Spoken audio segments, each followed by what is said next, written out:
Faut-il investir en crypto par l'intermédiaire de Binance? Binance est-elle une plateforme de confiance? Si aujourd'hui vous regardez cette vidéo, c'est certainement que vous avez des doutes et que vous vous posez des questions. Vous avez entendu parler de Binance, c'est la plateforme leader aujourd'hui du marché dans ce qu'on appelle des exchanges, des plateformes spécialisées dans l'investissement crypto.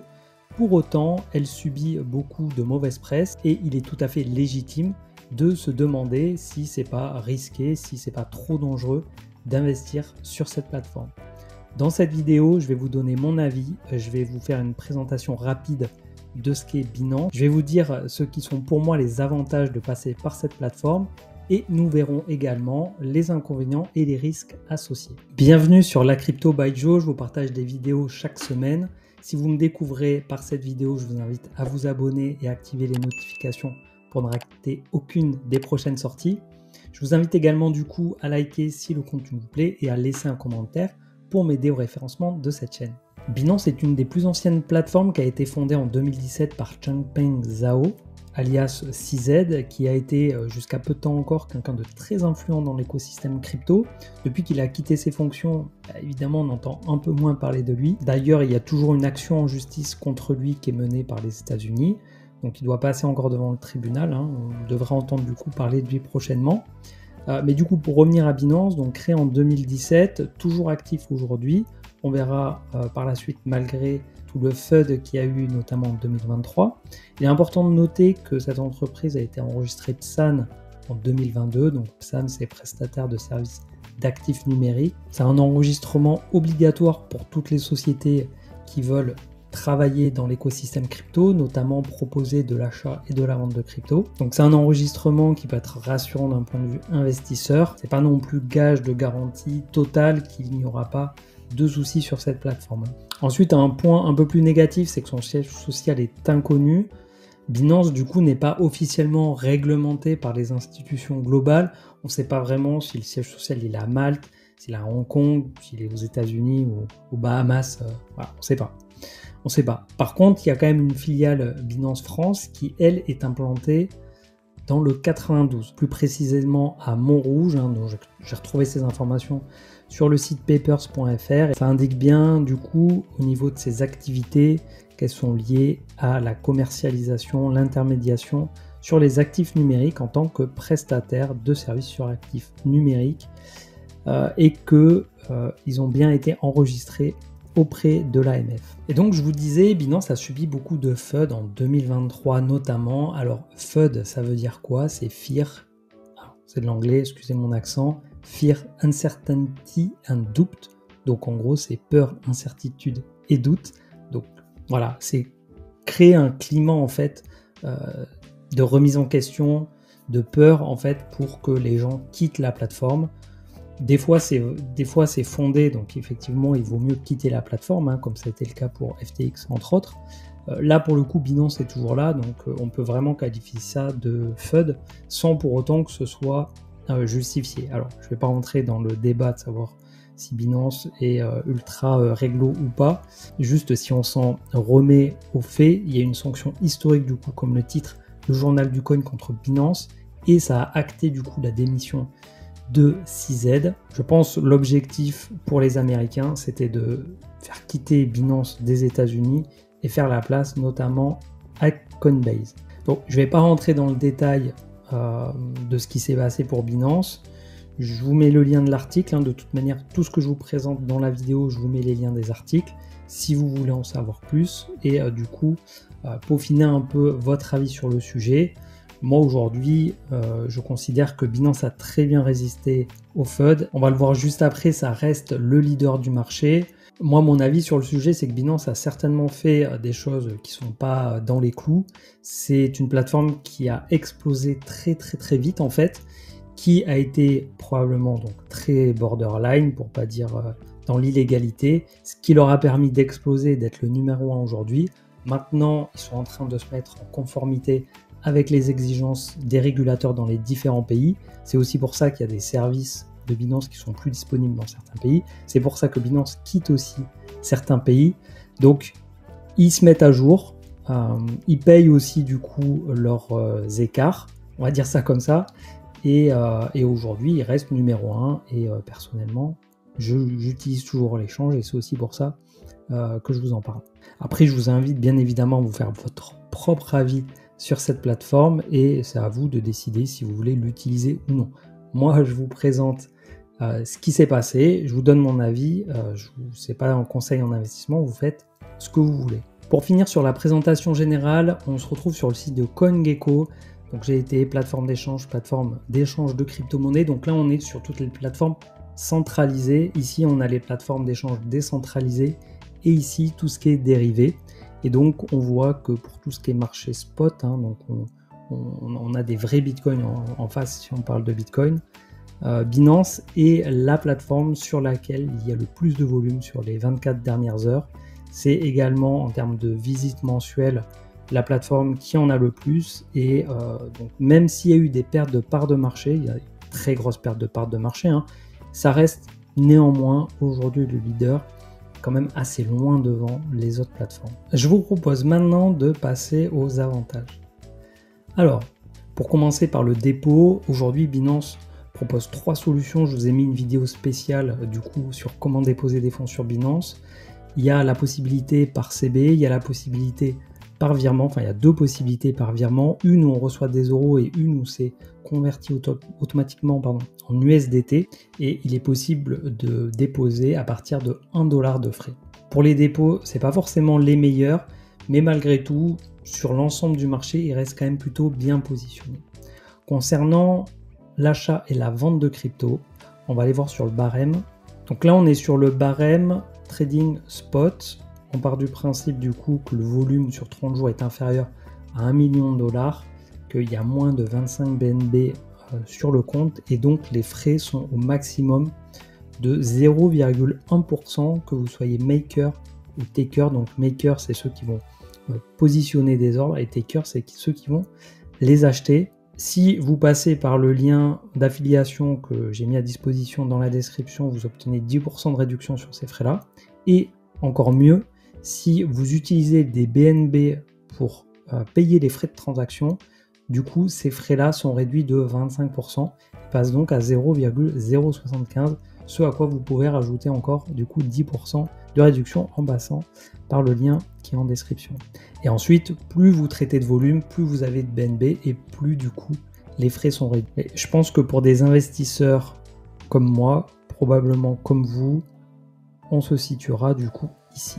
Le troisième avantage au niveau des frais, ce sont les frais de spread. Le spread, c'est la différence entre le prix de vente et le prix d'achat.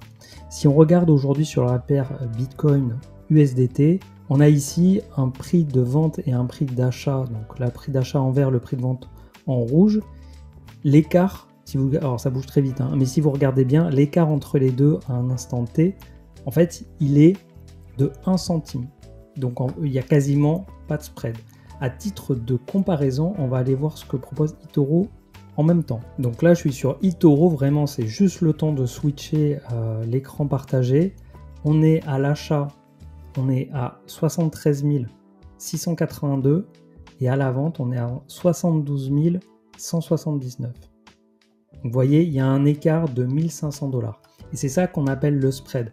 eToro, ce sont les premiers à vous dire il n'y a pas de frais, sauf qu'en réalité, il y a ce qu'on appelle des frais cachés, des frais qui ne sont pas forcément expliqués et compris par tout le monde, qu'on appelle le spread.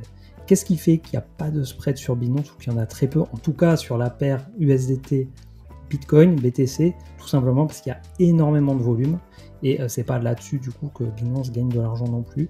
Donc on a des frais de spread qui sont quasi nuls. Alors je vous propose maintenant de passer au service, parce que l'avantage des plateformes centralisées, en parallèle du coup des risques associés à utiliser ce type de plateforme, ce sont quand même les services. Donc au niveau des services, il y en a tout un tas, et je voulais vous partager du coup les 3 qui pour moi sont les plus intéressants, qui sont le portefeuille Earn, le portefeuille Auto Invest et les Launchpool Launchpad. Je vous ai fait une vidéo dédiée pour chacun de ces services. Je vous propose juste de balayer rapidement en quoi ça consiste pour ceux qui ne connaîtraient pas. Alors pour commencer par le Earn, donc c'est ici, Earn. Et en fait, Binance propose de déposer vos cryptos et elles seront ensuite utilisées probablement dans la finance décentralisée, soit en apport de liquidité, soit en prêt. Et donc, on a différents rendements selon les cryptos qui sont du coup placés. On a également une différence entre la durée de placement. Est-ce que c'est fixe? Est-ce que c'est flexible, hein? Donc, si vous êtes en fixe, vous avez possibilité de bloquer pendant 30 jours, 60 jours, enfin, ça va dépendre des cryptos qu'ils proposent. Et notamment, ce que je trouve intéressant actuellement, alors ça, pareil, ça varie avec le temps, c'est sur le stablecoin, hein, sur de l'USDT, on est quand même plutôt bien rémunéré aujourd'hui sur l'épargne, hein. C'est généralement le cas lors des phases haussières, alors que pendant les marchés baissiers, ça ne devient plus du tout intéressant. Mais du coup, voilà, actuellement, c'est un des produits qui peut être intéressant. Ensuite, il y a Auto-Invest. Donc l'Auto-Invest, ça consiste tout simplement à créer un plan d'investissement sur lequel vous n'avez pas besoin de vous connecter chaque fois que vous voulez investir. Donc c'est basé sur la méthode d'investissement qui est le DCA, Dollar Cost Average, où on va investir le même montant à une période récurrente. Par exemple, je vais investir 50 $ tous les mois sur Bitcoin. Je me rends ici du coup sur Bitcoin, je fais créer un plan, donc là j'ai que du Bitcoin, je mets 50 USDT, je veux acheter, je me mets en mensuel. Bref, si vous voulez comprendre comment ça fonctionne, parce que c'est pas l'objet de cette vidéo, je vous invite du coup à regarder le tuto que j'ai fait. Mais voilà, ça c'est une des fonctions que je trouve quand même très intéressante qui est proposée par Binance. La différence importante à connaître quand même, c'est que les frais sont un peu plus élevés. On n'est plus à 0,1%, mais on est à 0,2%.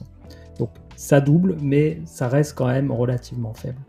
Et du coup, le dernier service dont je voulais vous parler, c'est Launchpad et Launchpool. Donc les Launchpad, ça veut dire une rampe de lancement, en fait, tout simplement sur des projets qui veulent lever des fonds. Donc là, on a Launchpool et ici, on a Launchpad. Donc ça, c'était le dernier Launchpad. En fait, c'est une levée de fonds où vous allez pouvoir déposer des BNB généralement ou des FDUSD, donc le stablecoin qui est proposé par Binance, et vous allez être éligible à acheter un certain nombre du jeton qui sera lancé sur la plateforme. Généralement, c'est plutôt bénéfique pour les investisseurs comme ça de la première heure ou du moins avant les listings. C'est pas toujours le cas, mais généralement ça reste quand même plutôt positif. Et ensuite on a les Launchpool. Donc là sur les Launchpool, on n'a même rien à acheter en fait. On a tout simplement à stacker nos BNB ou FDUSD. Donc pareil, j'ai fait une vidéo dédiée sur ce sujet. Moi, je privilégie les BNB parce que c'est là que 80% des récompenses. Et je le fais pas à chaque Launchpool, surtout qu'en ce moment, il y en a beaucoup. Je les mets tout simplement dans le BNB Vault. Donc là, c'est vraiment dédié au BNB, aux jetons BNB. Après, comme voilà, j'ai dit dans la vidéo, si vous n'en avez pas, je ne vous conseille pas pour autant d'acheter des BNB pour le faire. C'est juste que si vous avez des BNB qui ne travaillent pas, qui sont dans votre portefeuille spot, autant les mettre ici puisque c'est flexible, vous pouvez les retirer et les vendre à n'importe quel moment si vous avez envie. Voilà du coup pour les 3 services qui sont pour moi les plus intéressants. Tout ça c'est sur version ordinateur, hein. Là je suis sur le Mac, donc je vous présente ça sur le Mac. Maintenant il y a aussi la version mobile, et au niveau de la simplicité, ils ont fait une version Lite de Binance. Et je vais vous la montrer, donc on va aller sur mon téléphone et je vais vous montrer la version Lite qui sera peut-être plus simple et accessible pour les débutants. Donc là, je me suis connecté à mon compte sur Binance. Si je clique du coup en haut à gauche, vous voyez sur le cycle de Binance, tout en bas là, ça va me proposer Binance Lite. Bienvenue sur Binance Lite.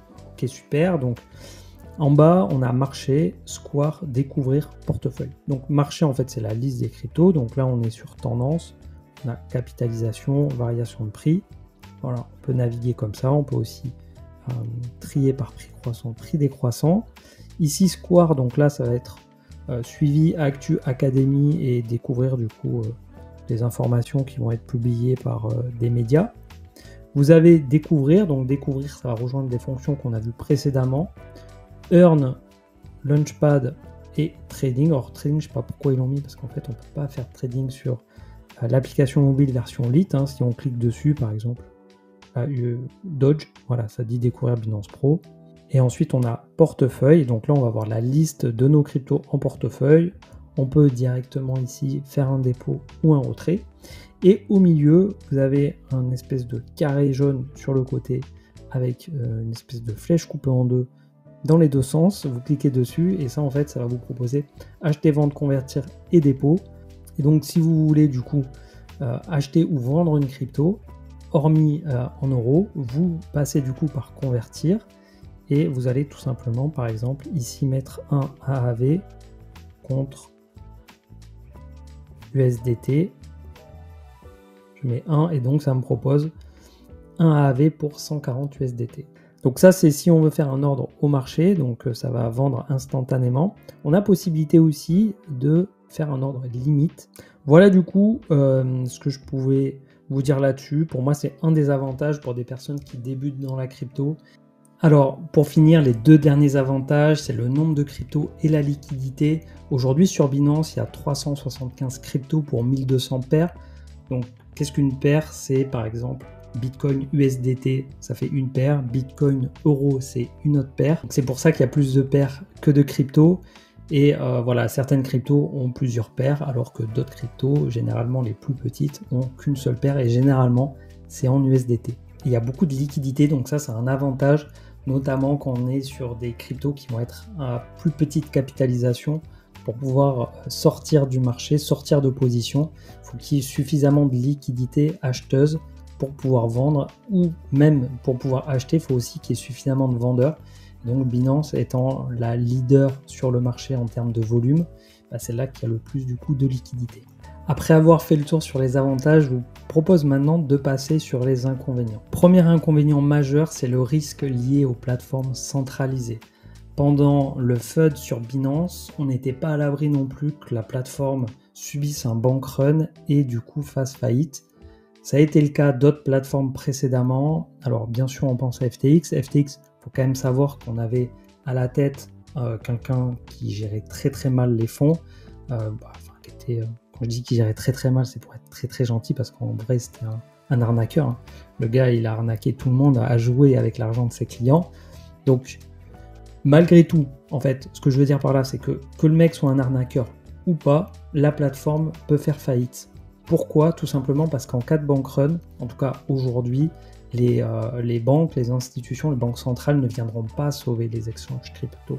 Contrairement aux banques traditionnelles aujourd'hui qui sont sauvées, on le voit notamment aux États-Unis avec des banques régionales qui font faillite et qui sont subventionnées très largement par la Fed, ce ne sera pas le cas des exchanges en cas de bank run, donc vigilance. Il est fortement recommandé de stocker ces cryptos sur des portefeuilles décentralisés, qui soient chauds ou froids. En fait, à partir du moment où vous avez vos fonds sur une plateforme centralisée, vous leur confiez leurs fonds. Ils ne vous appartiennent pas.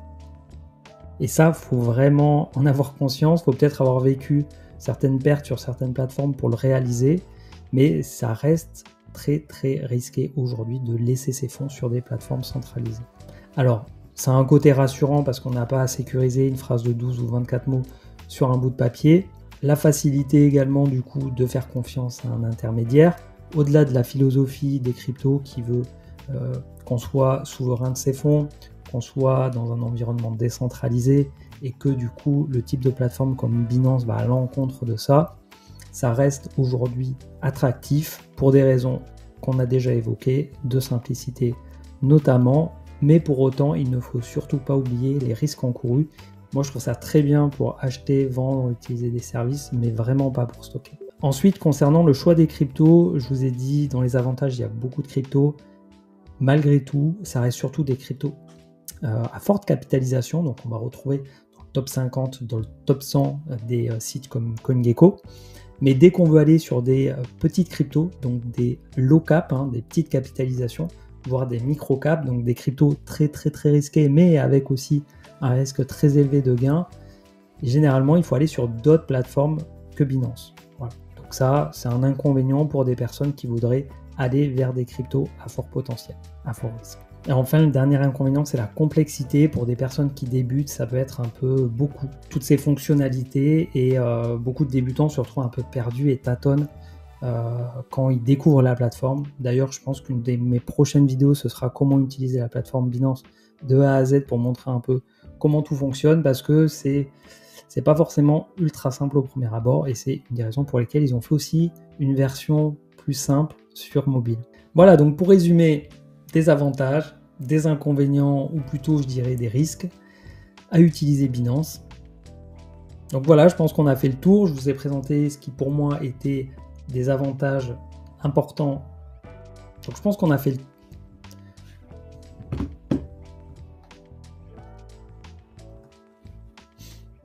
On arrive maintenant à la fin de cette vidéo. Je pense qu'on a fait le tour en tout cas de ce que je pensais de Binance. Je vous ai présenté ce qui moi me semblait intéressant à utiliser sur cette plateforme. Je vous ai présenté également du coup ce qui était moins intéressant ou ce qui était plutôt les risques associés à utiliser cette plateforme.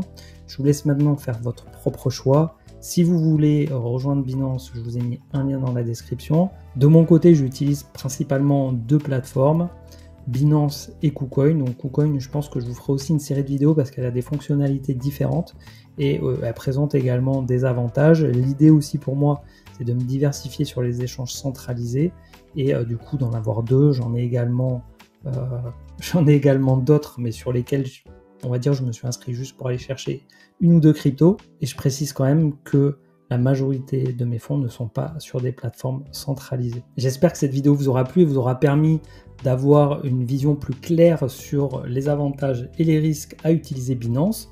Maintenant, je vous laisse juge de savoir si cette plateforme est faite pour vous ou pas. Je sors des vidéos toutes les semaines, donc je vous invite à vous abonner et à activer la cloche pour ne pas rater les prochaines. Je vous donne rendez-vous donc la semaine prochaine pour une nouvelle vidéo. D'ici là, portez-vous bien. Ciao.